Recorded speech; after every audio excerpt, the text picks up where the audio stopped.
अस्सलाम वालेकुम दोस्तों। तो आज की जो हमारी वीडियो है वो है इंटरमीडिएट स्विच के बारे में। तो ये हमारे पास एक स्विच है जिसमें क्या होता है कि इसमें जो है 4 पॉइंट होते हैं, ठीक है। तो इसको हम इंटरमीडिएट स्विच भी बोलते हैं। तो इसको कहाँ पर यूज़ करते हैं, इसको हम अगर हमने एक बल्ब को 3 जगह से कंट्रोल करना है तो इसको हम सेंटर में लगाते हैं, ठीक है।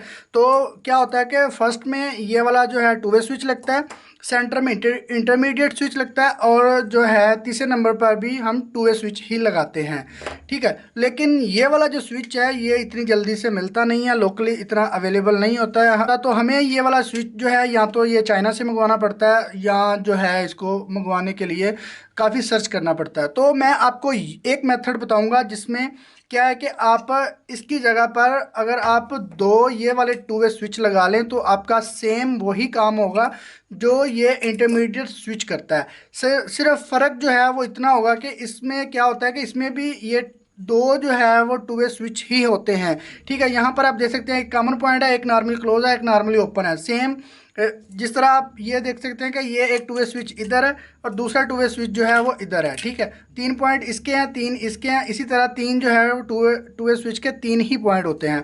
तो हम क्या करेंगे, हम इस इंटरमीडिएट स्विच की जगह पर दो जो है ये टू वे स्विच इस्तेमाल करेंगे, ठीक है। तो इसको हम सेंटर में इस्तेमाल करेंगे दोनों को, ठीक है, क्योंकि हमने दोनों को ऑन करना है। तो हमारा सेंटर वाला पॉइंट ऑन होगा, सेंटर से हम बल्ब को ऑन कर सकेंगे। ये जो है बेस में लगाना है, ये जो है ये ऊपर लगाना है, ये सेंटर में दो लगेंगे, ठीक है। तो इनकी वायरिंग जो है वो किस तरह से होगी, वायरिंग बहुत ही सिंपल है। आपने ये वीडियो लास्ट तक देखनी है, आपको बड़ी आसानी से समझ आ जाएगी कि आप जो है इसकी वायरिंग किस तरह से कर सकते हैं। तो आपने क्या करना है, आपने सबसे पहले स्विचेस के जो है वो देख लेना है कि स्विचेस दोनों सीधे हों, ठीक है। जिस तरह के ये दोनों स्विचेस जो हैं ये कुछ ये सीधे हैं, ठीक है। इसी तरह इनको भी आपने चेक कर लेना, तो ये भी सीधे होने चाहिए। तो हम क्या करेंगे, हम सबसे पहले जो सेंटर में हमारे दो स्विच हैं इनके कनेक्शन करेंगे, इनको आपस में लिंक करेंगे, उसके बाद बाकी वायरिंग हम देखेंगे। क्योंकि ये वाले जो दो स्विच हैं ये दोनों बिल्कुल इस तरह से आप जोड़ के भी लगा सकते हैं, दोनों को थोड़े से फासले पर भी लगा सकते हैं, लेकिन आपने इन दोनों को इकट्ठे ही ऑन करना है और इकट्ठे ही ऑफ करना है। तो इसलिए मैं कहूँगा कि आप इन दोनों को इकट्ठे इस तरह जोड़ के भी आप इनकी वायरिंग कर सकते हैं, लेकिन मैं आपको समझाने के लिए इनको थोड़ा सा अलग रखूँगा ताकि आपको आइडिया हो कि ये दो अलग अलग स्विच हैं, ठीक है। तो हम क्या करेंगे, हम सबसे पहले दो जो है ये लूप लेंगे, ठीक है। दो मैंने तारें ले ली हैं, इनको हम क्या करेंगे, इनको हम क्रॉस में लगाएंगे। ये वाला जो स्विच है इसका जो ऊपर वाला टर्मिनल है यहाँ पर लगाएंगे और दूसरे के नीचे वाले टर्मिनल में, ठीक है। इसी तरह जो ये ऊपर वाला टर्मिनल है यहाँ पर लगाएंगे और इधर नीचे लगाएंगे। तो इनके जो है हम क्रॉस कनेक्शन करेंगे, ठीक है। तो मैं जल्दी से इनके क्रॉस कनेक्शन कर लेता हूँ, फिर मैं नेक्स्ट वायरिंग करता हूँ। तो दोस्तों यहाँ पर आप देख सकते हैं कि मैंने इनके क्रॉस कनेक्शन कर लिए हैं, ऊपर वाले और नीचे वाले टर्मिनल जो है इनको मैंने कनेक्शन कर लिए हैं। तो अब हमने नेक्स्ट क्या करना है, नेक्स्ट हमने ये वाला जो स्विच है इस तरफ का स्विच जो है इसके हमने दो लूप लेने हैं, ठीक है। कुछ इस तरह से हमने दो तारें लेनी है, तो इनको भी हमने आपस में क्रॉस में लगा देना है। जिस तरह के ये वाला जो स्विच है इसके ऊपर वाला जो पॉइंट है इसको हम ये वाला जो स्विच है इसके नीचे वाले पॉइंट के साथ लगाएंगे, ठीक है। इसी तरह जो ये ऊपर वाला पॉइंट है इसका यहाँ से हम नीचे लगाएंगे। तो जल्दी से मैं इनको भी क्रॉस में इनके कनेक्शन कर लेता हूँ। तो दोस्तों यहाँ पर आप देख सकते हैं कि मैंने ये वाला जो स्विच है इसको भी मैंने क्रॉस में कनेक्शन कर लिए हैं। तो अब हमने क्या करना है, अब हमने ये वाला जो स्विच है इसके कनेक्शन करने हैं। तो इसके कनेक्शन कुछ इस तरह से होंगे कि ये वाला जो सेंटर वाला पॉइंट है यहाँ से हम जो है पॉइंट लेंगे और इसको हम नीचे बेस में लगा देंगे। ये वाला जो पॉइंट है इस पॉइंट पे लगा देंगे। तो दोस्तों आप देख सकते हैं कि मैंने ये सेंटर वाला जो पॉइंट है इसको मैंने ये जो स्विच है हमारा इसके मैंने नीचे वाले पॉइंट के साथ मैंने इसको लगा दिया। तो अब जो एक इम्पोर्टेंट कनेक्शन है वो मैं आपको बताता हूँ वो कौन सा है। तो वो इम्पोर्टेंट जो कनेक्शन है वो ये है कि ये वाला जो एक हमारा खाली पॉइंट बचा है यहाँ से हमने एक पॉइंट लेना है और इसको हमने ये वाला जो स्विच है इसके ऊपर वाले पॉइंट के साथ हमने लगाना है, ठीक है।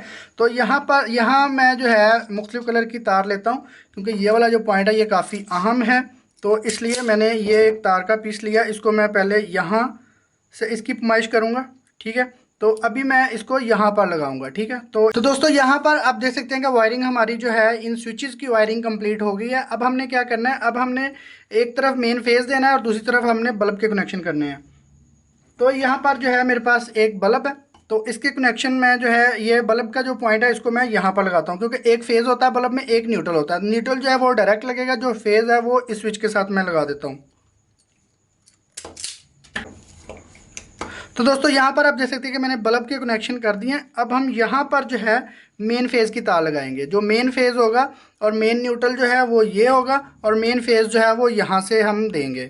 तो दोस्तों यहाँ पर मैंने मेन फेज़ की तार लगा दिया, वायरिंग हमारी कंप्लीट हो गई है। अब हमने इसको सिर्फ चेक करना है। तो चेक करने के लिए मैं इनको पहले इस वायरिंग को सीधा कर लेता हूँ, ठीक है, कुछ इस तरह से। तो दोस्तों अभी मैं इसको 220 सप्लाई दे के फिर हम इसको ऑन करते हैं। तो ये वाला जो दोनों स्विचेस हैं ये एक तरफ होने चाहिए, या ऊपर या नीचे। तो दोस्तों मैंने 220 के सप्लाई जो है वो दे दी है। अब मैं इसको ऑन करके देखता हूँ, ठीक है। तो यहाँ पर ये हमारा पहला स्विच है। तो इसको जब हम ऑन करेंगे तो हमारा बल्ब जो है ये ऑन हो गया, ठीक है। तो जब हम सेंटर में आएंगे तो इन दोनों स्विचेस को हमने इकट्ठे ऑफ करना है, तो हमारा बल्ब जो है ये ऑफ हो गया, ठीक है। इसी तरह अगर हम तीसरे पॉइंट पे जाते हैं तो वहाँ से भी हम इसको ऑन कर सकते हैं। तो यहाँ पर आप देख सकते हैं कि मैंने तीसरे पॉइंट से इसको ऑन किया है। तो अगर मैंने ये दूसरे पॉइंट से इसको ऑफ करना है तो यहाँ से भी मैं इसको ऑफ कर सकता हूँ, ठीक है। तो इसी तरह मैं यहाँ से इसको ऑन करता हूँ अगर, तो इसको मैं तीसरे पॉइंट से भी इसको ऑफ कर सकता हूँ, ठीक है। इसी तरह अगर मैं यहाँ से इसको ऑन करता हूँ तो इसको मैं तीसरे पॉइंट से भी, यहाँ से पहले पॉइंट से भी इसको ऑफ कर सकता हूँ। तो मतलब कि किसी भी पॉइंट से आप इसको ऑन भी कर सकते हैं और ऑफ भी कर सकते हैं। अगर पहले पॉइंट से किसी ने बल्ब को ऑन किया है तो आप तीसरे पॉइंट से बल्ब को ऑफ कर सकते हैं। अगर ये वाला जो बल्ब है दूसरे पॉइंट से किसी ने ऑन किया तो आप तीसरे पॉइंट से भी ऑफ कर सकते हैं और पहले पॉइंट से भी ऑफ कर सकते हैं। मैं आपको करके दिखाता हूँ। जैसे कि यहाँ से मैंने बल्ब को ऑन किया तो मैं पहले यहाँ से ऑफ करता हूँ इसको, ठीक है। तो यहाँ से ऑफ हो गया। अब मैं दोबारा जो है इसको यहाँ से ऑन करता हूँ, ठीक है। तो सेंटर से मैंने बल्ब को ऑन किया, अब मैं पहले पॉइंट से इसको ऑफ करता हूँ। तो यहाँ पर आप देख सकते हैं कि बल्ब को हम तीनों पॉइंट से हम कंट्रोल कर सकते हैं, पहले से, दूसरे से और तीसरे से। तो इस तरह से आप एक बल्ब को तीन जगह से बड़ी आसानी से कंट्रोल कर सकते हैं, इसमें कोई प्रॉब्लम नहीं है। वायरिंग जो है वो आपने ध्यान से करनी है। अगर एक भी तार आगे पीछे हो गई तो आपकी वायरिंग जो है वो फिर काम नहीं करेगी। तो इसलिए वायरिंग जो है वो आपने एहतियात से करनी है। तो ये वायरिंग जो है बहुत ही सिंपल है, बहुत ही काम की ये वायरिंग है। तो आई होप आपको ये वीडियो अच्छी लगी होगी। अगर आपको ये वीडियो अच्छी लगी है तो प्लीज़ हमारे चैनल को लाजमी सब्सक्राइब करें। Thanks for watching. मिलते हैं नेक्स्ट वीडियो में।